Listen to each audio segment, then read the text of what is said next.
Okay, so in some of our groups we've been talking about data transfer. I'm going to show you how I do data transfer. What I'm looking to accomplish today is I just picked up this compact LTE 5380 in the mail today, and I have this other LTE 5380, and I want to copy my MS-DOS partition in data from here to here. So we're going to do that using fast links, which is a clone of what was called lap link back in the day. This cable that you see here, this monster, is basically a lap link transfer cable, kind of contrived and put together. But we've got a serial input, another serial input, and then a parallel input. Actually, I've got that backwards. Serial, serial, parallel. And we're going to do a serial data transfer.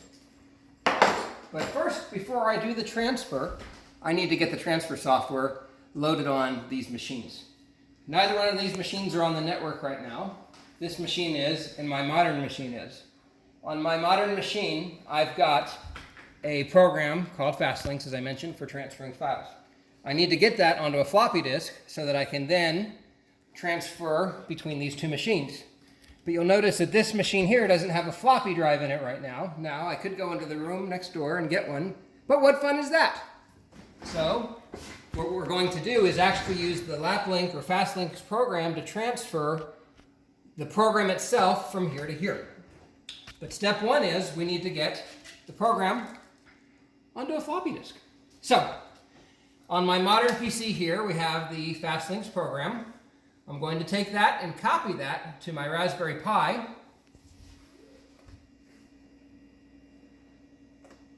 And put it in a folder called Retro. I can then take this disk, put it into this machine, and we're going to copy the data over. So this machine here is my 4060X4 machine running Windows 3.11, which is Windows for Workgroups. If I go here, I've got my Raspberry Pi drive mapped. I can go to the Retro folder. I can go, and there's my folder there. I can take that and copy that to drive A.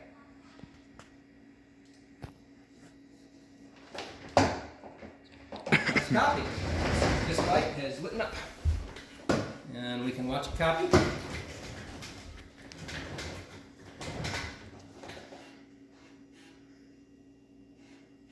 In the meantime, let's go ahead and power these machines on.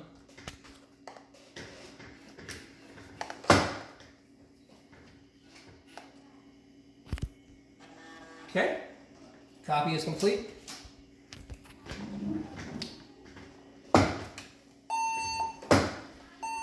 So we're going to boot the machine on the right into MS-DOS, and the machine on the left into MS-DOS as well.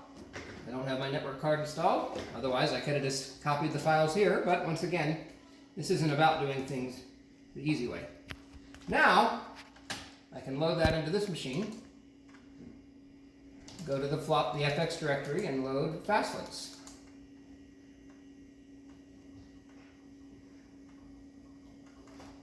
Now there should be an option for upload, and you get to choose the serial port. You can only do this using serial on the remote machine. So I'm now going to take this cable, hook it into the back of my LTE. You might be able to see that. Mm-hmm.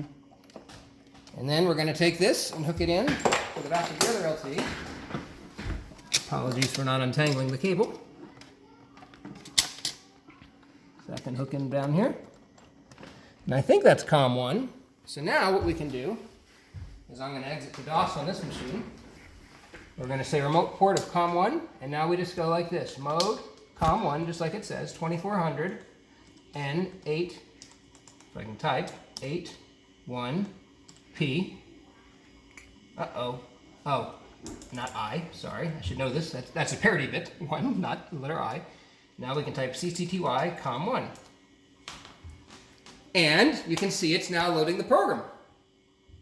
How fun is that? And you can see over here it's sending the bootstrap across. Now it's sending across the FastLinks executable, which is used to copy files.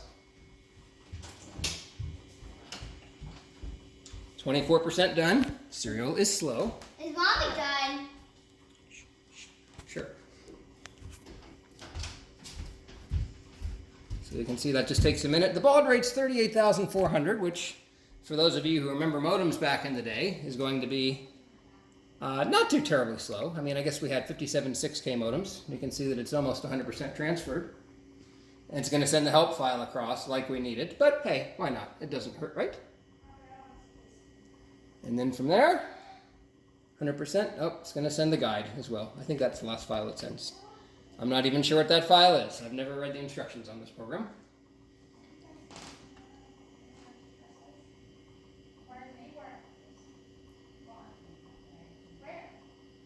Now, if you pan over to the right machine, once that finishes, you should see it load the program. I think it'll load it for you.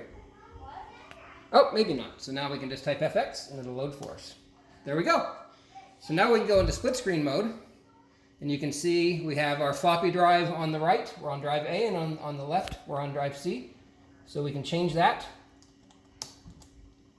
And now we can copy all these files over. So to copy, we'll just pick one directory here.